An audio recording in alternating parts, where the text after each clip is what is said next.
ครับวันนี้เราจะมาฝึกอ่านภาษาละนานะครับมาที่เขียนแบบก่อนแปดนะครับมา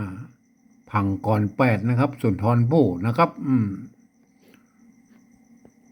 อ่ามันก็จะมีอยู่8 กรรมนะครับเห็นไหมครับ1 บาทนะครับ1 บาทนะครับมันจะมีอยู่8 กรรมนะครับตัวกลางเนี่ยมันจะมี2 กรรมนะครับ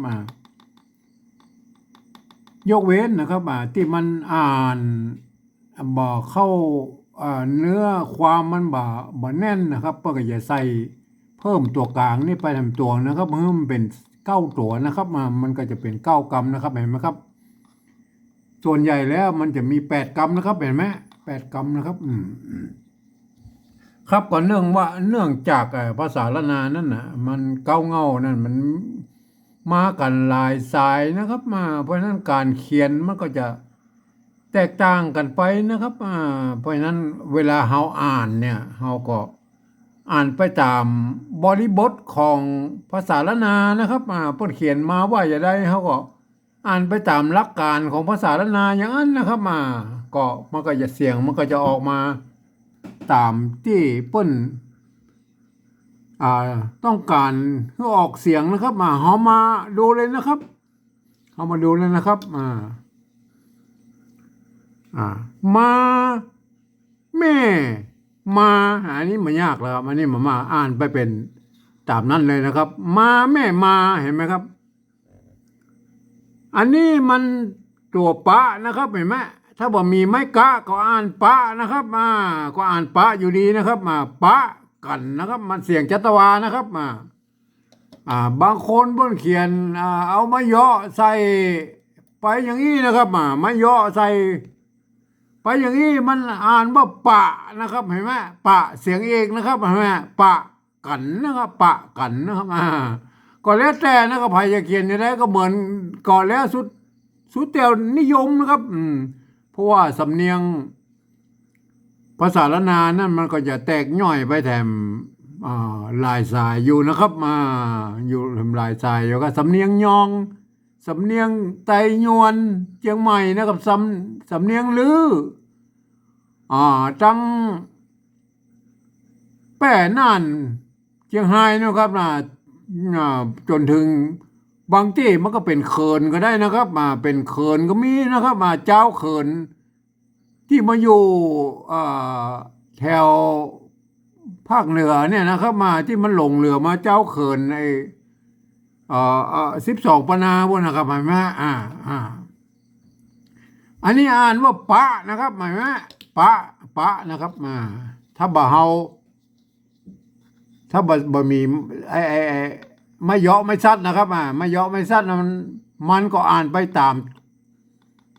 มตัวของไอ้ตัวอักษรนี่นะครับอักษรมันปะอยู่แล้วนะครับ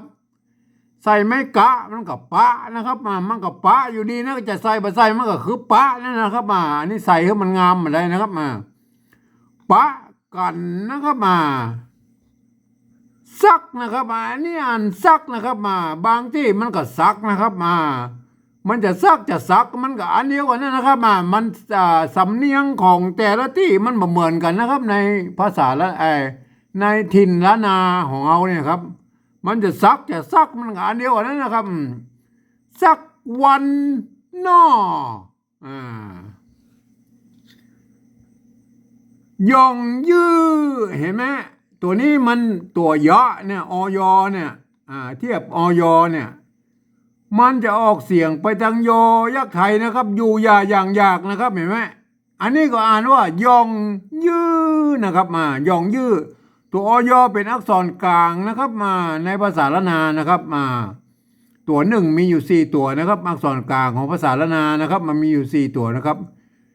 ก็ยองยื้อเห็นไหมออกเสียงภาษาไอยอยักษ์ไทยนะครับ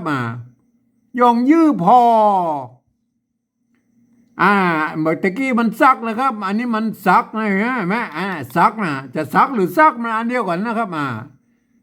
ซักอันนี้ตัวกะนะครับตัวกะละหงนะครับอ่านเป็นตัวกะตัวเดียวนะครับมาโทษทีอ่านเป็นตัวคอนะครับ อ่านเป็นตัวคอนะครับสักคานะครับคอคานะครับไม่ใช่สักคลานะไม่ใช่นะสักคานะครับสักคามาแวดหวันนะครับมาแวดหวันนะอันนี้อ่านไปตามนั้นเลยนะครับมาแวดหวันนะครับใน12นะครับใน12อันนี้10นี่เสียงจัตวานะครับ12เมษามาเนี่ยตัวปะละโหงเนี่ยอ่านเป็นตัวพอนะครับมาอ่านเป็นตัวทัดไปของวรรคในภาษาละนานเนี่ยวรรคอักษรนะที่มันเรียงออกมานะพระมะนะครับมาพระนะครับต้องอ่านเป็นตัวทัดไปก็คือตัวพระนะครับอ่านว่าพระนะครับตัวนี้พระนะครับพระพระตัวนี้นะครับ ตัวนี้มันตัวจ้านะครับเสียงสามัญเนี่ยบนใจตัวจ้านะครับอ่านว่าจันนะครับมาพระจันนะครับพระจันไม่ใช่ประจันนะครับประชันนะครับไม่ใช่ประชันนะไม่ใช่นะไม่ใช่ต้องอ่านว่าพระชันพระจันนะครับพระจันนะครับมาพระจันอันนี้ก็พระเหมือนกันนะครับพระกวดนะครับไม่ใช่ประกวดนะครับไม่ใช่ประกวดนะครับอ่านว่าพระกวดขันตัวกะละโหงนะครับอ่านเป็นตัวคอตัวเดียวนะครับข้าวนะครับอ่านว่าข้าวนะครับหรือท่านจะบอกใจกะละโหงจะใจตัวข้าหางยาวก็ได้นะครับเขียนได้2แบบนะครับคำนี้นะครับก็ท่านจะเขียนตัวไหนก็ส่วนแล้วแต่ชอบนะครับโบราณพวกก็มีตัวอย่างให้ดูนะครับข้าวตัวนี้ตัวจ้านะครับอ่านว่าจ้อยนะครับไม่ใช่ช้อยนะครับจ้อยนะข้าวจ้อยมีน้อยคนนะครับเนี่ยอันนี้ตัวคอ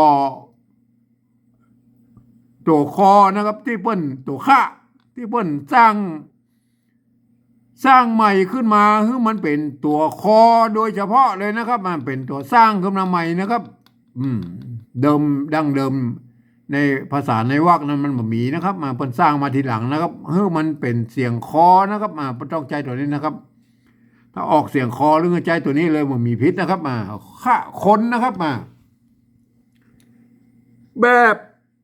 พรมนะครับพรมนะตัวปะละโหงนะครับอ่านตัวถัดไปนะครับป้าตัวป้าผ้านะครับป้าป้านะครับตัวที่3นะครับป้าผ้าต้องอ่านเป็นตัวถัดไปนะครับผ้านะครับก็คือตัวนี้ต้องอ่านเป็นตัวพอสำเภานะครับตัวพอสำเภาตัวถัดไปก็คือตัวพอสำเภานะครับตัวผ้านะครับอ่านว่าผ้านะครับผ้านะครับตัวนี้ผ้ามันมีไม้กงนะครับตัวสะกดตัวม้านะครับเปิ้นเป็นตัวม้าอันนี้มันเป็นมาจากกัมบาลีนะครับถ้าผมมีไม้กงนี่มันเปิ้นก็อ่านว่าพมมเนี่ยมันเปิ้นโบราณมาเป็นภาษาภาษาชาวบ้านนะครับก็อ่านว่าพมนะครับอ่านว่าพมเนี่ยตัวนี้อ่านว่าพมนะครับพมอันนี้ก็มินทละนะครับมินทละมินตาละนะครับมินทละมีตัวสะกดก็คือตัวหน้านะครับนอนหนูไหมมีตัวตานะครับตัวตาละโหงนะครับก็ตัวตอรอนะครับไม้ตัวไม้ละห้ามนะครับเห็นไหมห้ามเสียงอยู่2ตัวทั้งรูปนี้มือออกเสีย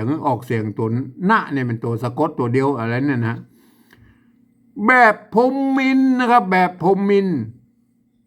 ตัวอย่างเห็นไหมตัวเนี้ยตัวอยนะครับตัวอยคืออ่านออกเสียงยอยักษ์ไทยนะครับอยู่อย่างอยากตัวอย่างกลางนะครับกลางมันต้องไปใส่ตัวละตัวละลอลิงก็ได้นะครับกำหลวละลอลิงก็เขียนเต้าอี้ก็ได้นะครับมันก็กลางนะครับ หรือจะใส่ตัวละลอลิงลงไปมันก็กลางอยู่ดีนะครับจะใส่บ่ใส่มีค่าเท่ากันนะครับแล้วแต่ชอบนะครับกลางวางไว้นะครับอ่านตามบริบทเลยนะครับวางไว้นะครับมาก้อนไก่นะฮะตัวนี้ตัวกะนะครับไม่ใช่ค้อนไข่นะครับไม่ใช่ค้อนไข่นะครับอันนี้อ่านว่าก้อนนะครับก้อนไก่เสียงตีนะครับก้อนไก่มาก้อนไก่อันนี้ตัวป้านะครับไม่ไก่อ่านว่าไปนะครับไม่ใช่ไผ่นะไปเขียนนะครับมาก้อนไก่ไปเขียนเปลี่ยนตัวนี้ฝึกนะครับฝึกนะครับเสียงออกเสียงจันวาถ้าว่ามีไม่กะมันจะออกว่าเสียงว่าฝึกนะครับถ้ามันมีไม้กะอย่างนี้นะครับมาดูแล้วกัน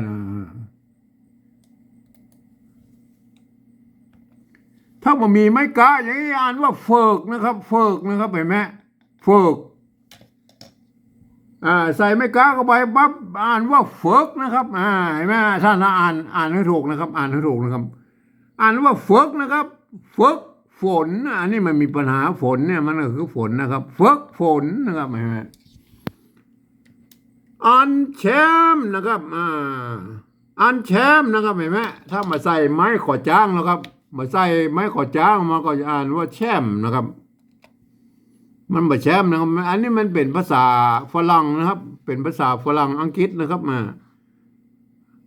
ถ้าเฮาจะมาเขียนอย่างอี้กับอ่านในภาษาละนามันก็อ่านแชมนะครับแชมมันบ่แชมครับมันแชมนะฮะมันแบบแชมป์นะครับมันแบบแชมป์มันก็ใส่ไม้คอจ้างไว้ไหนมันเป็นแชมป์นะครับเสียงจัดเสียงตีไปเลยนะครับอันแชมป์เก่าขอแนะแวะมาวนนะครับอันนี้มันมีปัญหานะครับขอแนะแวะมาวนอาจนะครับอาจเนี่ยโบราณเมื่อก็เอาตัวดะนี่แล้วก็สะกดนะครับบ่จำเป็นจะต้องเอาตัวจะมาสะกดแบบสมัยใหม่นะบ้านเนี่ยนั่นคืออนุโลมนะครับโบราณเพิ่นใช้อาจเนี่ยเพิ่นก็จะใช้ตัวดะนี่สะกดนะครับอาจนะครับอาจจะนะครับอาจจะหรืออาจจะหรืออาจจะก็แล้วแต่นะครับจะเนี่ยอาจจะขนนะครับหรืออาจจะขนหรือจะอาจแล้วแต่เปิ้นเขียนนะครับอาจจะนะครับอันนี้จะนะครับเรือพายจะเขียนอย่างนี้นะครับอาจจะนะครับจะขนนะครับอาจจะขนนะครับอาจอันแบบนี้อาจจะขนนะครับจะนะครับบางที่เปิ้นอาจจะขนนะครับเห็นไหมมันจะหรืออะไรมันก็คืออันเดียวกันนั้นนะครับสำเนียงล้านนามันมีหลายที่นะครับเขาก็โยนกันไปนะครับอาจจะขนเอาไปลายใบแดงใบแดงก็คือสตางค์นะครับใบแดงใบแบงค์ร้อยนะครับแบงค์ร้อยมันใบแดงนะครับเราลองมาอ่านรวดดูนะครับอ่านรวดดูนะครับมาแม่มาปะกันสักวันย่องยื้อพอสักคามาแวดวันใน12 เมษามาพระจันทร์พระกวดขันข้าวจ้อยมีน้อยคนแบบพรหมมินทร์ตัวอย่างกลางวางไว้มาก้อนไกลไปเขียนเปลี่ยนฝึกฝนอันแชมป์เก่าขอแนะแวะมาวน อาจจะคนเอาไปลายใบแดงครับท่านก็เอาไปศึกษานะครับวันนี้ก็มีแค่นี้นะครับ